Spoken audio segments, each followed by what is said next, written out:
Hello everyone, welcome to computer science e class. इस वीडियो के अंदर हम अंडरस्टैंड करेंगे यूज़र अकाउंट्स के बारे में और ग्रुप्स के बारे में। यूज़र अकाउंट्स क्या होते हैं, ग्रुप्स क्या होते हैं। जब भी आप कोई भी ऑपरेटिंग सिस्टम यूज़ करते हो, हर एक ऑपरेटिंग सिस्टम के अंदर अलग अलग यूज़र्स हो सकते हैं। उन यूज़र्स को ही हम यूज़र अकाउंट बोलते हैं। उसके अलावा यूज़र अकाउंट्स के अलावा उसमें ग्रुप्स भी बने हो सकते हैं। ग्रुप्स में क्या होता है, एक से ज़्यादा यूज़र्स हम रख सकते हैं एक ग्रुप के अंदर। तो जो यूज़र होते हैं वो एक से ज़्यादा ग्रुप्स के अंदर भी हो सकते हैं। तो इन चीज़ों को कैसे मैनेज करते हैं हम, यूज़र अकाउंट्स को या फिर ग्रुप्स को, वो सारा हम इस टॉपिक के अंदर कवर करेंगे, इस वीडियो के अंदर कवर करेंगे। उसको थ्योरेटिकल कंसेप्ट्स भी देखेंगे और उसकी प्रैक्टिकल कंसेप्ट्स भी हम देखेंगे। उसको कैसे करते हैं, इम्प्लीमेंट कैसे करना है, कौन कौन सी हम कमांड्स टर्मिनल के ऊपर लिख के यूज़र अकाउंट्स को या ग्रुप्स को मैनेज कर सकते हैं। तो ये सारा टॉपिक हम इस वीडियो के अंदर अब कवर करेंगे। स्टार्ट करते हैं। यूज़र अकाउंट्स क्या होते हैं, जैसे कि मैंने आपको बताया कि यूज़र अकाउंट्स वो अकाउंट्स होते हैं, वो यूज़र्स होते हैं जो कंप्यूटर सिस्टम को यूज़ कर सकते हैं। अगर कोई सपोज करो यूज़र ही नहीं है कंप्यूटर सिस्टम को, तो वो कंप्यूटर सिस्टम को यूज़ नहीं कर पाएगा। तो अगर किसी भी कंप्यूटर सिस्टम को हमें यूज़ करना है तो हम किसी न किसी यूज़र्स के थ्रू ही उस कंप्यूटर सिस्टम को यूज़ करते हैं। कंप्यूटर सिस्टम को उसी से पता चलता है कि कौन सा यूज़र उस कंप्यूटर सिस्टम को यूज़ कर रहा है। उसका ऑपरेटिंग सिस्टम उसी से डिसाइड करता है कि यूज़र को पास क्या परमिशंस हैं, क्या सारी परमिशंस हैं कि कुछ काम करने की, या फिर उसके पास कुछ काम करने की परमिशन है या नहीं है। ये सारी चीज़ें डिसाइड तभी हो पाता है जब यूज़र अकाउंट्स होंगे। तो यूज़र अकाउंट्स क्या हो गए, are used on computer system to determine who has access to what. आगे अगर चले तो user can access a system only if user has proper permission to use the system. क्या मतलब हुआ इसका? इसका मतलब ये हुआ कि सपोज करो आपने कोई फाइल को राइट करना है, उसके अंदर कोई चेंज करना है, उसको अपडेट करना है, तो क्या करोगे आप उस फाइल को ओपन करोगे। चाहे आपने किसी भी तरीके से किया, कमांड प्रॉम्प्ट के थ्रू किया, टर्मिनल के थ्रू किया, या आपने यूज़र इंटरफेस के थ्रू किया, लेकिन आप उसमें राइट, उसके अंदर चेंजेस तभी कर पाओगे जब आपके पास उसकी परमिशंस होंगी। तो यूज़र से ही वो डिसाइड किया जाता है, जिस यूज़र ने लॉगिन किया होता है, क्या उसके पास उस फाइल को राइट करने की परमिशन है या नहीं है। अगर नहीं होगी तो उस फाइल में वो चेंज नहीं कर पाएगा। आगे अगर चलें तो यूज़र मैनेजमेंट जो होती है वो क्रिटिकल पार्ट होता है किसी भी ऑपरेटिंग सिस्टम को या कंप्यूटर सिस्टम को मैनेज करने का। अगर आप यूज़र मैनेजमेंट जो है वो ठीक तरीके से नहीं करेंगे तो हमारा कंप्यूटर सिस्टम इतना सिक्योर नहीं रहेगा, क्योंकि आधी चीज़ें तो हम उसी से मैनेज कर लेते हैं यूज़र मैनेजमेंट से। कैसे कि यूज़र्स को हम वही परमिशंस देंगे जो हम उसको अलाउ करना चाहते हैं कि वो हमारे कंप्यूटर सिस्टम में काम कर सकें। अगर हम चाहते हैं कि कुछ काम ना कर सके तो उसके लिए हम उसको परमिशंस नहीं देंगे। तो ऐसी आधी सिक्योरिटी तो वहीं पे मैनेज हो जाती है। इसके अलावा और भी तरीके हो सकते हैं सिक्योरिटी मैनेज करने के, लेकिन ये भी उनमें से एक है जो सबसे पहले हम करते हैं जब भी हम कंप्यूटर सिस्टम को यूज़ करते हैं। अब जैसे हमें पता ही है कि लिनक्स का जो ऑपरेटिंग सिस्टम होता है एक मल्टी यूज़र ऑपरेटिंग सिस्टम है। मतलब कहने का कि मल्टीपल यूज़र उस लिनक्स के ऑपरेटिंग सिस्टम को यूज़ कर सकते हैं, उसमें मल्टीपल यूज़र अकाउंट्स हो सकते हैं। तो लिनक्स के ऑपरेटिंग सिस्टम के अंदर भी यूज़र्स को मैनेज हमें करना ज़रूरी होता है। नॉर्मल अगर आप कोई भी ऑपरेटिंग सिस्टम देखो तो लगभग सभी ऑपरेटिंग सिस्टम्स के अंदर जो होते हैं वो मल्टी यूज़र ऑपरेटिंग सिस्टम्स ही होते हैं। मतलब कहने का वो ज़्यादातर ऑपरेटिंग सिस्टम जो हम यूज़ करते हैं, जैसे विंडोज़ का ऑपरेटिंग सिस्टम भी है, तो उसके अंदर भी हम मल्टी यूज़र्स बना सकते हैं, क्रिएट कर सकते हैं, उनको मल्टीपल यूज़र्स यूज़ कर सकते हैं। तो हर एक ऑपरेटिंग सिस्टम के अंदर यूज़र्स को मैनेज करना ज़रूरी होता है। अब जब हम यूज़र्स को क्रिएट करते हैं लिनक्स ऑपरेटिंग सिस्टम के अंदर, तो उसको एक आईडी असाइन हो जाती है, उसको हम बोलते हैं यूज़र आईडी। ये यूज़र आईडी ही लिनक्स का ऑपरेटिंग सिस्टम हर जगह पर यूज़ करता है। बजाय कि उसका नाम यूज़ करने के यूज़र आईडी को यूज़ किया जाता है। जहाँ पे भी सपोज करो आपने किसी फाइल के ऊपर परमिशन दी किसी यूज़र को, तो वो यूज़र आईडी उस फाइल के साथ अटैच कर देगा और जो जो परमिशन दी होंगी वो उस यूज़र आईडी के साथ अटैच कर देगा। तो यूज़र आईडी के बेस पे ही सारा सिस्टम लिनक्स का काम करता है और ये यूज़र आईडी किसी यूज़र को असाइन की जाती है। कभी भी किन्हीं दो यूज़र्स का यूज़र आईडी सेम नहीं हो सकता है। हर एक यूज़र का अलग अलग यूज़र आईडी ही होता है जब भी हम कोई भी यूज़र क्रिएट करते हैं लिनक्स ऑपरेटिंग सिस्टम के अंदर। अब जो यूज़र्स होते हैं, जैसे कि मैंने आपको पहले भी बताया, वो एक से ज़्यादा ग्रुप को बिलोंग कर सकते हैं, लेकिन कम से कम वो एक ग्रुप के अंदर ज़रूर होते हैं। अब यहाँ पे दिमाग में आना चाहिए कि जब हम नया यूज़र क्रिएट करते हैं तो वहाँ पे क्या होता है, क्योंकि वहाँ पे हम किसी यूज़र्स को अपने आप से कमांड लिख के या किसी तरीके से ग्रुप में ऐड नहीं करते हैं, हम सिर्फ यूज़र क्रिएट करते हैं। उस केस में क्या होता है, जैसे ही हम यूज़र्स क्रिएट करते हैं, कोई भी एक आपने सपोज करो यूज़र क्रिएट किया, तो जिस नाम का आपने यूज़र क्रिएट किया होता है उसी नाम का एक ग्रुप भी लिनक्स का ऑपरेटिंग सिस्टम अपने आप क्रिएट कर देता है। तो इससे क्या हुआ, तो वो यूज़र जो नया यूज़र बना है वो उस नए ग्रुप के अंदर अपने आप ऐड हो जाता है। इसलिए यहाँ पे लिखा गया है कि एटलीस्ट एक ग्रुप के अंदर यूज़र ज़रूर होता है। अब जैसे मैंने आपको बताया, एक से ज़्यादा यूज़र्स ग्रुप में हो सकते हैं या फिर एक यूज़र एक से ज़्यादा ग्रुप्स के अंदर हो सकता है, तो ऐसा हम मैनेज कर सकते हैं। उसके बाद जैसे कि हम यूज़र्स का ऊपर आपने देखा उसको कि यूज़र आईडी असाइन हो जाती है हर एक यूज़र को, ऐसे ही हर एक ग्रुप को भी एक आईडी असाइन होती है जिसको हम बोलते हैं ग्रुप आईडी। ये ग्रुप आईडी भी लिनक्स का ऑपरेटिंग सिस्टम अलग अलग जगह पे यूज़ करता है जब भी उसकी ज़रूरत होती है।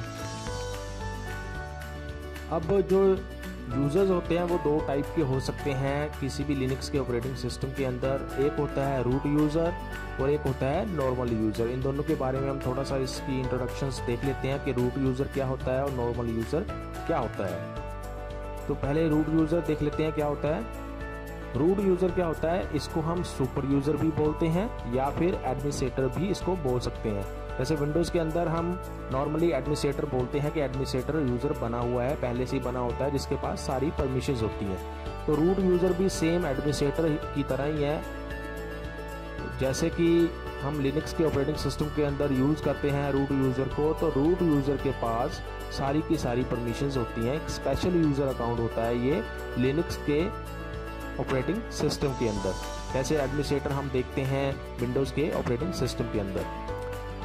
जो रूट यूज़र होता है वो मोस्ट प्रिविलेज्ड यूज़र होता है, मतलब इसके पास सारी परमिशंस होती हैं। कोई भी कमांड ये चला के देख सकता है, कोई भी फाइल को ये एक्सेस कर सकता है, कोई भी यूज़र क्रिएट कर सकता है, कोई भी यूज़र को डिलीट कर सकता है, उसको परमिशंस दे सकता है। तो जितने भी काम होते हैं कंप्यूटर सिस्टम के ऊपर वो सारे के सारे काम ये रूट यूज़र कर सकता है क्योंकि इसके पास सारी परमिशंस होती हैं। रूट यूज़र जो होता है वो कई सारे ऐसे काम कर सकता है जो नॉर्मल यूज़र जिसको हम बोल रहे हैं, जो आप दूसरा टाइप पढ़ोगे इसका, वो नहीं कर सकता है। उसको हम ऑर्डिनरी यूज़र भी बोल सकते हैं। अब जो रूट यूज़र होता है उसको अगर आपने कोई नॉर्मल काम करना है लिनक्स के ऑपरेटिंग सिस्टम के अंदर, तो उसको रूट यूज़र का इस्तेमाल नहीं करना चाहिए हमें उसके लिए। जैसे कि सपोज़ करो आपने सिर्फ इंटरनेट चला के देखना है, कुछ आपने लेटर वगैरह टाइप करना है, पावर पॉइंट चलानी है या कुछ और काम करना है, छोटे मोटे काम जो हम विदाउट रूट यूज़र कर सकते हैं वो हमें किसी और यूज़र अकाउंट के थ्रू ही करना चाहिए, नॉर्मल यूज़र अकाउंट के थ्रू करना चाहिए। सपोज करो ऐसा क्यों करते हैं हम, क्योंकि रूट यूज़र के पास क्योंकि सारी परमिशंस होती हैं, तो हो सकता है कि आप कुछ ऐसी कमांड लिख दें जिसके बारे में आपको नहीं पता है और आप उसको चला दें। तो उससे क्या होगा, आपका सिस्टम जो है या आपकी सिस्टम की जो फाइल्स हैं वो डैमेज हो सकती हैं, ख़राब हो सकती हैं, डिलीट हो सकती हैं, जिससे कि फिर आपका कंप्यूटर सिस्टम अच्छे तरीके से, ऑपरेटिंग सिस्टम जो है वो अच्छे तरीके से काम नहीं करेगा। तो ऐसा कुछ केस हो सकता है। तो बड़े ध्यान से ही हमें रूट यूज़र को इस्तेमाल करना चाहिए। रूट यूज़र उसी को इस्तेमाल करना चाहिए जिसको सारा कुछ पता है कि कौन सी चीज़ कैसे करनी है या किस चीज़ को करने से क्या इफेक्ट कंप्यूटर सिस्टम के ऊपर पड़ सकता है। इसीलिए यहाँ पे बोला गया है कि रिकमेंडेड नहीं है रूट यूज़र को यूज़ करना जब भी हम कोई नॉर्मल काम करना चाहते हैं। हाँ, जिस चीज़ के लिए हमें रूट यूज़र की परमिशंस चाहिए होती हैं, जो काम रूट यूज़र ही कर सकता है, उस केस में हम रूट यूज़र को यूज़ कर सकते हैं। अब सपोज करो आपने रूट यूज़र से लॉगिन करना है तो दो तरीके से हम कर सकते हैं, या तो आप ग्राफिकल यूज़र इंटरफेस यूज़ कर सकते हैं या फिर हम कमांड लाइन के थ्रू भी रूट यूज़र को यूज़ कर सकते हैं या लॉगिन कर सकते हैं। रूट यूज़र का जो जब हम यूज़ कर रहे होते हैं रूट यूज़र को, और टर्मिनल के ऊपर अगर हम देखें तो उसके आगे जब भी हमने रूट यूज़र से काम कर रहे होते हैं तो शार्प का साइन आपको वहाँ पर दिखेगा, शार्प सिंबल आपको वहाँ पे दिखाई देगा टर्मिनल के ऊपर। इसको हम प्रैक्टिकली भी देखेंगे कैसे कहाँ पे आता है ये शार्प सिंबल। लेकिन अपने अभी याद रखना है कि रूट यूज़र जब भी हम यूज़ कर रहे होते हैं टर्मिनल के ऊपर तो शार्प सिंबल उसके आगे आता है। अब नॉर्मल यूज़र देख लेते हैं क्या होता है। नॉर्मल यूज़र क्या होता है, एक ऐसा यूज़र अकाउंट होता है जिसके पास सारी परमिशंस नहीं होती हैं जैसे कि रूट यूज़र के पास होती हैं, लेकिन कुछ परमिशंस उसके पास हो सकती हैं। जैसे कि जो चीज़ें उसने क्रिएट की हैं, जैसे कुछ उसने कुछ फाइल बनाई है तो उस फाइल का वो ओनर हो सकता है, उस फाइल के ऊपर वो सारे काम कर सकता है। या फिर कुछ ऐसी परमिशंस हो सकती हैं जो उसको रूट यूज़र के द्वारा या किसी और यूज़र के द्वारा उसको परमिशंस दी गई हैं, वो ही काम वो नॉर्मल यूज़र कर पाएगा। सारे के सारे काम वो रूट यूज़र की तरह नहीं कर सकता है कोई भी नॉर्मल यूज़र। अब इस नॉर्मल यूज़र को परमिशंस हम दे सकते हैं या उनसे परमिशंस हम रिमूव कर सकते हैं किसी भी फाइल के ऊपर या डायरेक्टरी के ऊपर। वो अलग से हमने एक वीडियो इसका देखा हुआ है, टॉपिक हमने डिस्कस किया हुआ है। अगर आपको नहीं पता है कैसे परमिशंस हम असाइन करते हैं या रिमूव करते हैं यूज़र से, तो आप उस वीडियो को देख सकते हैं। तो ये तो हो गए कंसेप्ट्स यूज़र अकाउंट्स के बारे में। दो टाइप के यूज़र अकाउंट्स आपने देख लिए, रूट यूज़र, नॉर्मल यूज़र। अब हम आगे चलते हैं। अभी हम देखते हैं कि कमांड लाइन का यूज़ करके कैसे हम यूज़र मैनेजमेंट कर सकते हैं, कैसे हम ग्रुप मैनेजमेंट कर सकते हैं। तो ये सारी चीज़ें हम इसके लिए हम थोड़ी बहुत कमांड्स यहाँ पे देखेंगे, कैसे हमने यूज़र को ऐड करना है, कैसे रिमूव करना है, कैसे हमने ग्रुप ऐड करना है, कैसे उसको रिमूव करना है। ये सारी चीज़ें अब हम यहाँ पे देखेंगे एक एक करके। पहले हम इसका थ्योरेटिकल कंसेप्ट्स पढ़ लेते हैं, थ्योरेटिकल पोर्शन देख लेते हैं, फिर हम इसको प्रैक्टिकली करके देखेंगे। जैसे पहले आपने सपोज करो नया यूज़र बनाना है कमांड लाइन का यूज़ करके टर्मिनल के ऊपर, तो उसके लिए जो हम कमांड लिखते हैं वो कमांड होती है add user. Add user command का यूज़ करके आप कोई नया यूज़र बना सकते हैं, और यूज़र नेम जो उसको हम देते हैं वो यूज़र नेम पहले से एग्जिस्ट नहीं होना चाहिए कंप्यूटर सिस्टम के ऊपर या लिनक्स के ऑपरेटिंग सिस्टम के ऊपर। तो अगर हम पूरी कमांड देखें तो आप यहाँ पे देख सकते हो sudo add user, और उसके आगे लिखा हुआ है यूज़र नेम, जो आप नया यूज़र नेम उस नए यूज़र को देना चाहते हैं। तो यहाँ पे आप देखो तो sudo लिखा हुआ है। ये sudo क्या होता है, पहले आपको इसके बारे में भी पता होना चाहिए। sudo क्या है? sudo होता है, इसकी अगर फुल फॉर्म की बात करें तो वो होती है सुपर यूज़र डू। कि जो ये कमांड है ऐड यूज़र वाली, वो एज सुपर यूज़र चलनी चाहिए। सपोज करो नॉर्मल यूज़र इस कमांड को लिख रहा है, अगर उसने सपोज करो sudo नहीं लिखा है, जैसे हम प्रैक्टिकली भी करके देखेंगे। सपोज करो नॉर्मल यूज़र ने sudo नहीं लिखा और उसने कमांड सीधी लिखी ऐड यूज़र और फिर उसके बाद यूज़र नेम, तो जो लिनक्स का ऑपरेटिंग सिस्टम है वो यूज़र को मैसेज दिखाएगा कि उसके पास परमिशन नहीं है यूज़र को ऐड करने की। तो अगर हम नॉर्मल यूज़र से ही एक नया यूज़र क्रिएट करना चाहते हैं तो उसके लिए फिर हम आगे लगा देते हैं sudo। sudo क्या करेगा, ये नॉर्मल यूज़र को थोड़ी सी एक्स्ट्रा परमिशन दे देगा ताकि वो ऐड यूज़र की कमांड चला सके। तो इसलिए हम ऐड करते हैं sudo। आप कई जगह पे sudo का यूज़ देखोगे, कई जगह पे नहीं देखोगे। जहाँ पे आप नहीं देखोगे इसका मतलब नॉर्मल यूज़र उस कमांड को अपने परमिशन के साथ ही चला सकता है। जहाँ पे आप sudo देखोगे इसका मतलब उस नॉर्मल यूज़र को थोड़ी सी एक्स्ट्रा परमिशन चाहिए उस काम को करने के लिए जिसका यूज़ वो sudo से कर सकता है। तो ये कमांड लिखने के बाद जैसे ही हम एंटर प्रेस करते हैं तो लिनक्स का ऑपरेटिंग सिस्टम हमसे उस यूज़र का पासवर्ड पूछ सकता है जिस यूज़र ने ये कमांड लिखी है। मतलब जो यूज़र इस नए यूज़र को क्रिएट कर रहा है उस यूज़र का ये पासवर्ड पूछ सकता है। हो सकता है पूछे, हो सकता है ना पूछे। अगर पूछेगा तो आपने उस यूज़र का पासवर्ड ऐड करना है, लिखना है वहाँ पे, फिर आप इस कमांड को आगे चला सकते हैं। अगर नहीं लिखोगे तो ये कमांड आगे काम नहीं करेगी। जब आपने सपोज करो पासवर्ड उसने पूछा और पासवर्ड आपने लिख दिया, तो फिर उसके बाद वो उस नए यूज़र का पासवर्ड पूछता है कि आप नए यूज़र का पासवर्ड क्या रखना चाहते हैं जो आप नया यूज़र बना रहे हैं। तो ये दो चीज़ें आपको इस कमांड के बाद लिनक्स का ऑपरेटिंग सिस्टम पूछ सकता है। अब सपोज करो आपने यूज़र ऐड कर लिया, अब कोई ऐसा टाइम आया कि उस यूज़र को आपने डिलीट करना है, तो उसके लिए कमांड जो होती है वो होती है डेल यूज़र। वहाँ थी ऐड यूज़र, ये होगी del user. Del is delete user. तो इसको लिखने के लिए भी अगर आपने नॉर्मल यूज़र ने ये कमांड चलानी है तो उसको सूडो लिखना पड़ेगा डेल यूज़र के पहले। सूडो फिर डेल यूज़र फिर यूज़र नेम जिस यूज़र को आप डिलीट करना चाहते हैं। यहाँ पे भी लिनक्स का ऑपरेटिंग सिस्टम आपसे पासवर्ड पूछ सकता है किस यूज़र का, जिस यूज़र ने वो कमांड चलाई है, जो यूज़र वो कमांड लिख रहा है डेल यूज़र वाली। अगर आप इस कमांड के साथ -r या -r की ऑप्शन यूज़ करते हैं तो उस यूज़र की, जिस यूज़र को आप डिलीट कर रहे हो, उस यूज़र की होम डायरेक्टरी भी डिलीट हो जाती है। आपको बताया हुआ है कि हर एक यूज़र की होम डायरेक्टरी बनती है जब भी हम नया यूज़र क्रिएट करते हैं लिनक्स ऑपरेटिंग सिस्टम के अंदर। आगे अगर चलें, सपोज करो आपको ऐसा टाइम आया कि आपने कुछ ऐसा यूज़र है, कोई ऐसा यूज़र है जिसको आप चाहते हैं कि वो लॉगिन ना कर पाए सिस्टम के अंदर। तो उस केस में हम उस यूज़र को डिलीट करने की बजाय उसको लॉक भी कर सकते हैं। लॉक का मतलब अब वो यूज़र उस सिस्टम के ऊपर काम नहीं कर पाएगा या लॉगिन नहीं कर पाएगा, उसको यूज़ नहीं कर पाएगा। तो उसके लिए क्या कमांड होती है? उसके लिए कमांड होती है सूडो, उसके बाद आपने लिखना है पास WD, फिर आपने लिखना है -l, फिर लिखना है यूज़र नेम। इससे क्या होगा, वो यूज़र अकाउंट जो जिसका आपने यहाँ पे यूज़र नेम लिखा होगा वो यूज़र अकाउंट लॉक हो जाएगा तब तक के लिए जब तक आप उसको अनलॉक नहीं करते और वो यूज़र कंप्यूटर सिस्टम को यूज़ नहीं कर पाएगा। अब सपोज करो आपने कुछ ऐसा टाइम आ गया, अब उसको यूज़र को अकाउंट को अनलॉक करना है, तो उसके लिए आप कमांड लिखोगे, थोड़ा सा ही चेंज आएगा इसमें, सूडो पास WD -u और उसके बाद यूज़र नेम।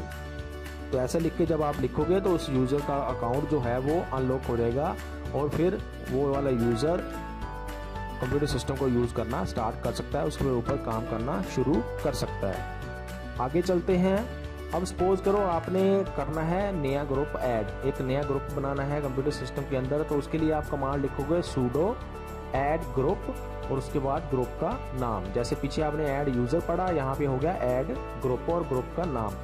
ये ग्रुप का नाम भी आपने डिफरेंट रखना होता है, पहले से इस ग्रुप नाम का ग्रुप नहीं बना होना चाहिए कंप्यूटर सिस्टम के ऊपर। उसके बाद सपोज करो आपने डिलीट करना है ग्रुप को, तो डिलीट करने के लिए आप थोड़ा सा ही चेंज आएगा, आपने लिखना है कमांड को सूडो डेल ग्रुप और ग्रुप का नाम। तो इससे जो वो ग्रुप होगा वो डिलीट हो जाएगा अगर एग्जिस्ट करता हुआ तो।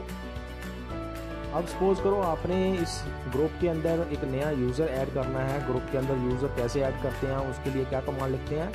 वो कमांड होती है सूडो ऐड यूज़र, उसके बाद यूज़र का नाम और ग्रुप का नाम।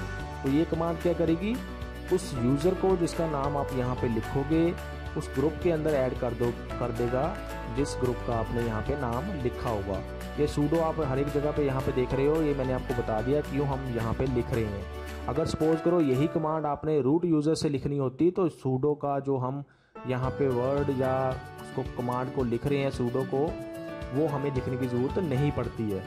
तो सूडो जो होती है वो नॉर्मल यूज़र को थोड़ी सी एक्स्ट्रा परमिशन देने के लिए हम यूज़ करते हैं। सपोज करो कोई ऐसा टाइम आया कि आप अपने ग्रुप से किसी यूज़र को डिलीट करना है, तो उसके लिए हम क्या कमांड लिखेंगे? उसके लिए आप लिखोगे sudo del user user name और ग्रुप नेम। तो वो जो यूज़र होगा वो उस ग्रुप से डिलीट हो जाएगा। यूज़र वैसे सिस्टम के ऊपर बना रहेगा लेकिन ग्रुप से वो डिलीट होगा। सपोज करो आपने किसी यूज़र के ग्रुप्स चेक करने हैं कि यूज़र किन किन ग्रुप्स के अंदर अवेलेबल है, उसके ग्रुप्स कौन कौन से हैं। तो उसके लिए हम कमांड लिखते हैं सूडो, उसके बाद आपने लिखना है ग्रुप्स। अगर आप इसको ग्रुप लिख दोगे तो कमांड गलत हो जाएगी, तो इसका ध्यान रखना है ग्रुप्स, उसके बाद लिखना है यूज़र नेम। तो ये कमांड हमें बता देती है कि उस यूज़र के कौन कौन से ग्रुप्स होते हैं जो सिस्टम के अंदर, जिस ग्रुप के अंदर वो अवेलेबल है या जिस ग्रुप का वो पार्ट है। उसके बाद सपोज करो आपने सारे के सारे ग्रुप्स देखने हैं, कौन कौन से ग्रुप्स एक सिस्टम के अंदर, लिनक्स के ऑपरेटिंग सिस्टम के अंदर बने हुए हैं। तो उसके लिए हम कमांड लिखते हैं कैट कैट के बाद आपने स्पेस करके लिखना है स्लैश, उसके बाद etc और फिर से स्लैश और फिर आपने लिखना है ग्रुप। यहाँ पे आप ग्रुप की जगह अगर ग्रुप्स लिख दोगे तो ये भी कमांड गलत हो जाएगी, तो आपने इसको ध्यान से लिखना है। तो ये कमांड जब लिख के हम एंटर प्रेस करते हैं तो सारे के सारे ग्रुप्स जितने भी बने होते हैं वो सारों की लिस्ट हमें ये दिखा देता है। तो ये सारी कमांड्स होती हैं जिनसे हम यूज़र्स को मैनेज कर सकते हैं या फिर ग्रुप्स को मैनेज कर सकते हैं लिनक्स के ऑपरेटिंग सिस्टम के अंदर।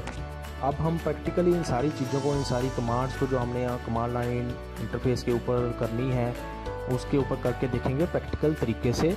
उसके लिए पहले हम स्टार्ट कर लेते हैं वर्चुअल बॉक्स के अंदर अपने लिनक्स के उबंटू डिस्ट्रीब्यूशन को। उसके लिए पहले मैं स्टार्ट के ऊपर क्लिक करता हूं, जिससे मेरा ये लिनक्स का उबंटू डिस्ट्रीब्यूशन स्टार्ट हो जाएगा और फिर हम उसके अंदर हर एक कमांड को प्रैक्टिकल तरीके से करके देखेंगे। तो अब जैसा कि आप देख सकते हैं मेरा लिनक्स का उबंटू डिस्ट्रीब्यूशन स्टार्ट हो गया है और मुझे डेस्कटॉप दिखाई दे रहा है। अभी हमने टर्मिनल के ऊपर जाना है, टर्मिनल के ऊपर काम करना है, कमांड्स को लिख के देखना है 1 by 1। उसके लिए पहले मैं डैश बटन के ऊपर क्लिक करूंगा और टर्मिनल के ऊपर क्लिक करूंगा। अगर आपको यहाँ पे टर्मिनल नहीं दिखाई दे रहा है तो आप यहाँ पे टाइप कर सकते हैं। टर्मिनल पे जैसे ही मैं क्लिक करता हूँ तो मुझे एक विंडो दिखाई देती है जो टर्मिनल की विंडो होती है जहाँ पे हम कमांड्स को लिखते हैं। अब यहाँ पे जो आप ये सिंबल देख रहे हो इसको हम बोलते हैं कमांड प्रॉम्प्ट। जैसे कि आपने रूट यूज़र के केस में पीछे वीडियो के अंडरस्टैंड किया कि जो कमांड प्रॉम्प्ट रूट यूज़र का होता है वो होता है #। हैश साइन से हम डिनोट करते हैं या उससे हमें पता चलता है कि हम रूट यूज़र का यूज़ करके टर्मिनल के ऊपर कमांड्स को लिख रहे हैं। सपोज करो आपने वो चीज़ करके देखनी है तो आप यहाँ पे टाइप कर सकते हैं sudo, फिर आप लिखोगे -s। जब आप ये लिख के एंटर प्रेस करोगे तो ये पहले तो आपको पासवर्ड पूछेगा जिस यूज़र ने इस कमांड को लिखा है। जैसे कि स्टूडेंट यूज़र से मैंने लॉगिन किया हुआ है अभी, तो स्टूडेंट यूज़र का ये लॉगिन पूछ रहा है। मैं उसको एंटर कर देता हूँ। एंटर करने के बाद मैंने दोबारा से एंटर प्रेस किया और यहाँ पे अब आप देख सकते हो जो हमारा पहले यूज़र था वो स्टूडेंट था जो इस कमांड को लिख रहा था। अभी जो यूज़र हमने उसको चेंज कर लिया, रूट यूज़र बना लिया। अब रूट यूज़र यहाँ पे कमांड लिख रहा है और उसका यहाँ पे आप कमांड प्रॉम्प्ट देख सकते हो। ये सिंबल जो है वो चेंज हो गया है, हैश सिंबल यहाँ पे आ गया है। तो बताने का मतलब यही था कि रूट यूज़र का जो कमांड प्रॉम्प्ट होता है वो होता है #। अगर आपने सपोज करो इस रूट यूज़र से बाहर आना है, किसी दूसरे यूज़र से काम करना है, तो आप सिंपली कीबोर्ड के ऊपर Ctrl+D प्रेस करोगे तो ये रूट यूज़र से बाहर आके उस दूसरे यूज़र के ऊपर पहुंच जाएगा, जैसे कि आप यहाँ पे देख सकते हैं।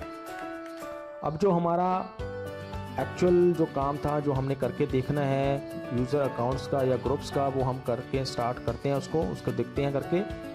सबसे पहले मैं इसको स्क्रीन को क्लियर कर लेता हूँ। उसके लिए मैंने कमांड लिखी क्लियर, इससे मेरी स्क्रीन क्लियर हो गई है। अब सपोज करो आपने सबसे फर्स्ट जो कमांड करके देखनी है वो है यूज़र को ऐड करने के लिए। तो उसके लिए हम यहाँ पे लिखते हैं sudo, फिर लिखेंगे हम ऐड यूज़र। ये आपने स्पेस नहीं देना है, ऐड यूज़र के बीच में सीधा लिखना है इसको। फिर आप स्पेस करके लिखेंगे यूज़र का नाम जो आप नया यूज़र बनाना चाहते हैं। सपोज करो मैंने लिख दिया यहाँ पे टेस्ट।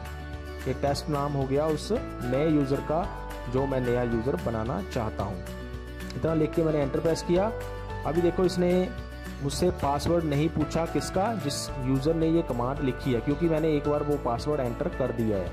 एक बार जैसे ही पासवर्ड एंटर करते हो तो अगली जो आप कमांड्स लिखते हो उनमें दोबारा से वो पासवर्ड नहीं पूछता है। लेकिन जैसे कि आपको मैंने वीडियो के पहले भी बताया था कि जो नया यूज़र आप बना रहे हो उसका पासवर्ड ये पूछेगा कि उसका नया पासवर्ड आपने क्या रखना है। जैसे टेस्ट यूज़र हम बना रहे हैं तो इस टेस्ट यूज़र का पासवर्ड क्या होगा, तो यहाँ पे मैं उसको टाइप कर देता हूँ। एक बार टाइप करके एंटर प्रेस किया, दोबारा से पूछेगा कि रीटाइप करो उसको, तो दोबारा से टाइप कर दिया मैंने सेम पासवर्ड और एंटर प्रेस किया। अभी ये पासवर्ड देखो यहाँ पे मैसेज आ गया कि पासवर्ड अपडेटेड सक्सेसफुली। अभी ये पूछ रहा है फुल नेम क्या है इस टेस्ट यूज़र अकाउंट का। तो टेस्ट यूज़र अकाउंट बना रहे हैं, इसका फुल नेम क्या रखना चाहते हैं। मैं इसका नाम टेस्ट ही रख देता हूँ सपोज करो, फिर एंटर प्रेस किया। अब रूम नंबर पूछ रहा है, मैंने कुछ नहीं लिखना है, एंटर प्रेस करता गया, मैं कुछ नहीं लिखना चाहता यहाँ पे। अब एंटर प्रेस करने के बाद लास्ट में ये पूछता है कि क्या ये इन्फॉर्मेशन करेक्ट है या नहीं है।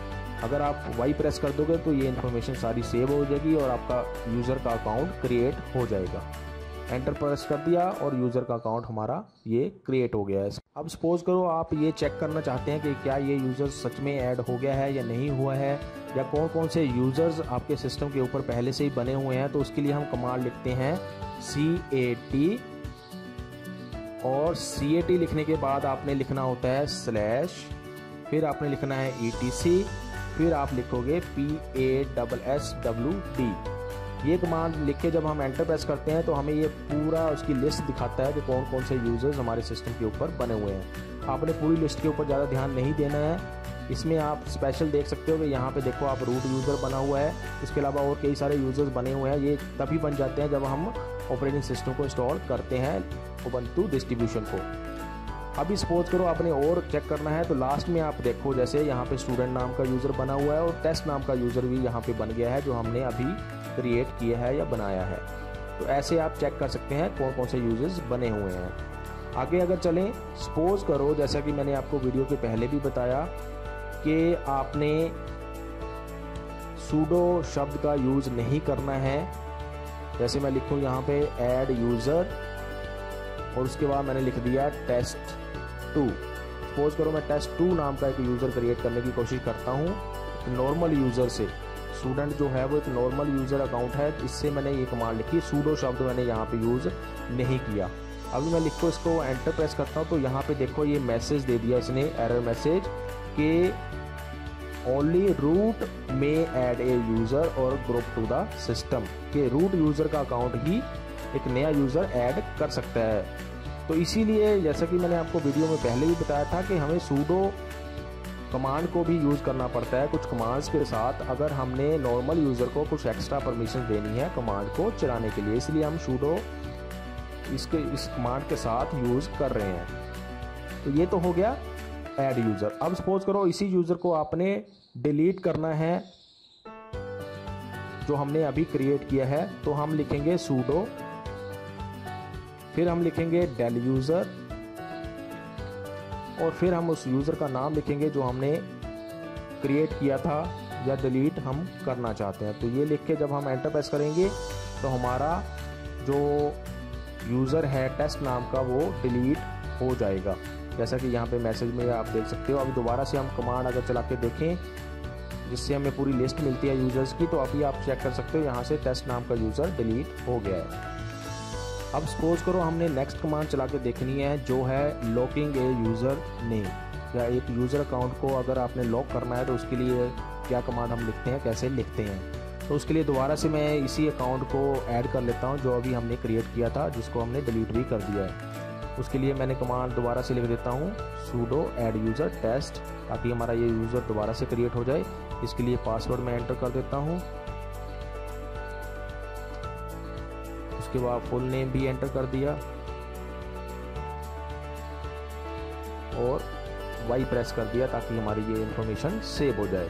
अब हम इस यूज़र अकाउंट को लॉक करेंगे ताकि ये यूज़र अकाउंट यूज़ में ना आए या इससे लॉगिन ना हो सके या इससे कोई काम सिस्टम के ऊपर ना हो सके। उसके लिए हम लिखेंगे सूडो, फिर हम लिखते हैं passwd, फिर हमने लिखना होता है -l, -l होता है लॉक करने के लिए। फिर किस यूज़र को करना है उस यूज़र का नाम जो हमने टेस्ट यूज़र बनाया है। इतना लिख के जब हम एंटर प्रेस करते हैं तो यहाँ पे देखो मैसेज आ गया पासवर्ड एक्सपायरी इंफॉर्मेशन चेंज। अब ये मैसेज क्या बताता है कि एक्चुअल में ये कमांड क्या करती है, ये पासवर्ड को ही एक्सपायर कर देती है जो यूज़र का पासवर्ड होता है। पासवर्ड एक्सपायर हो गया तो ऑब्वियसली उस पासवर्ड से यूज़र लॉगिन नहीं कर पाएगा, तो एक तरह से वो लॉक हो गया उसका यूज़र अकाउंट। अब सपोज करो हमने इसको अनलॉक करना है दोबारा से, तो हम सेम कमांड यूज़ करेंगे। एल की जगह पे हमने सिंपल लिखना होता है यू।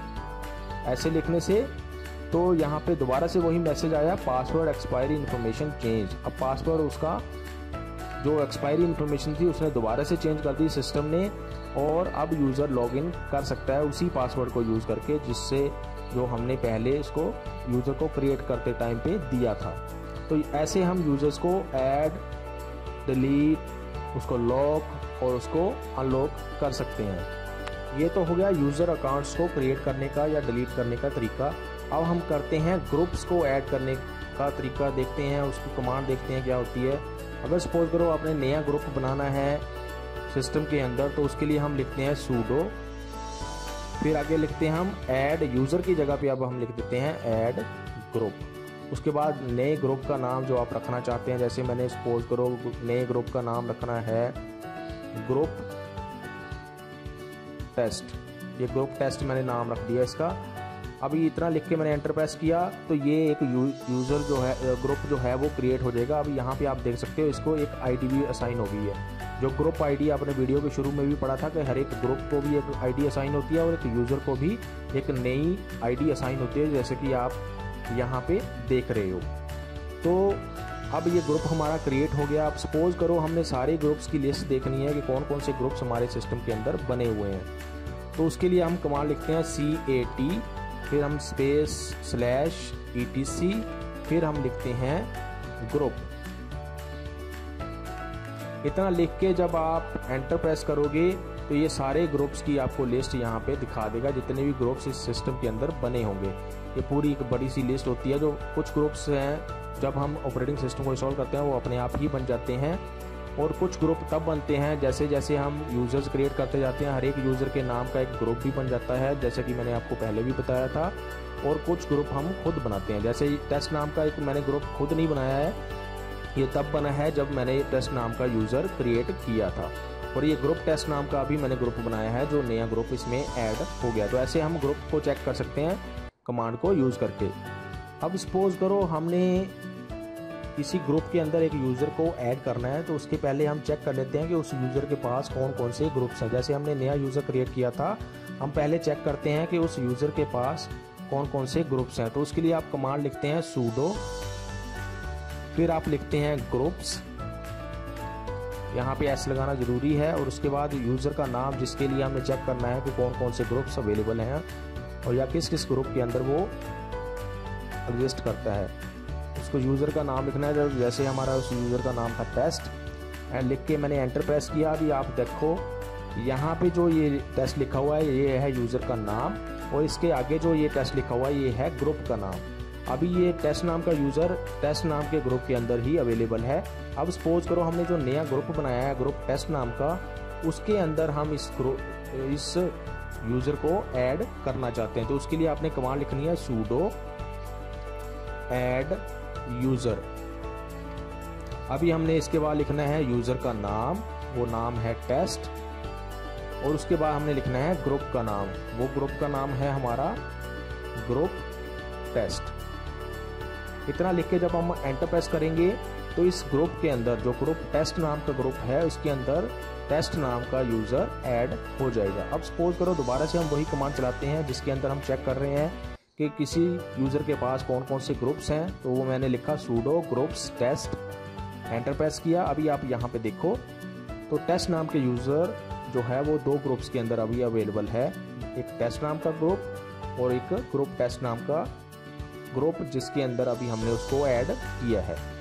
ये हो गया ऐड करने का किसी ग्रुप के अंदर यूज़र को। अब सपोज करो हमने यूज़र को डिलीट करना है किसी ग्रुप में से, तो हम सेम कमांड लिख लेते हैं ऐड यूज़र की जगह पे आपने लिखना है डेल यूज़र। इतना लिख के जब आप एंटर प्रेस करोगे तो उस ग्रुप से वो यूज़र ऐड डिलीट हो जाएगा। दोबारा से चेक करने के लिए हम वही कमांड लिख लेते हैं, एंटर प्रेस किया। अब यहाँ पे आप देख सकते हो कि टेस्ट नाम का यूज़र अभी टेस्ट नाम के ग्रुप के अंदर ही अवेलेबल है, ग्रुप टेस्ट से वो रिमूव हो गया है। तो ऐसे हम ग्रुप्स के अंदर यूज़र को ऐड कर सकते हैं और रिमूव कर सकते हैं। अब सपोज करो आपने ग्रुप को डिलीट करना है, किसी ग्रुप को ही डिलीट करना है, तो उसके लिए हम लिखेंगे सूडो, सूडो के बाद हमने लिखना है डेल ग्रुप, और उसके बाद ग्रुप का नाम जो हमारे ग्रुप का नाम है ग्रुप टेस्ट। सपोज करो इसी ग्रुप को ही हमने डिलीट करना है और एंटर प्रेस किया। सपोज करो मैंने एंटर का प्रेस करने के बाद ये हमें बताता है कि ग्रुप जो है वो रिमूव हो गया है। दोबारा से लिस्ट चेक करते हैं अब हम ग्रुप की कि क्या ग्रुप ये एक्चुअल में रिमूव हुआ है या नहीं हुआ है। उसके लिए हम कमांड लिखनी है cat/etc/group, एंटर प्रेस किया। अभी आप यहाँ पे अगर देखो तो यहाँ से ग्रुप टेस्ट नाम का जो ग्रुप था वो डिलीट हो गया है। तो ये सारी कमांड्स ऐसे हम यूज़ करके इनको यूज़र अकाउंट्स को या ग्रुप्स को मैनेज कर सकते हैं। आई होप ये सारा कुछ आपको अंडरस्टैंड हो गया होगा, इसका थ्योरेटिकल पोर्शन, इसका प्रैक्टिकल पोर्शन सारा आपको क्लियर हो गया होगा। अगर आपको कोई क्वेरी है तो आप मुझसे क्वेश्चंस पूछ सकते हैं कमेंट सेक्शन के अंदर। अभी के लिए इस वीडियो के अंदर इतना ही। Thanks for watching.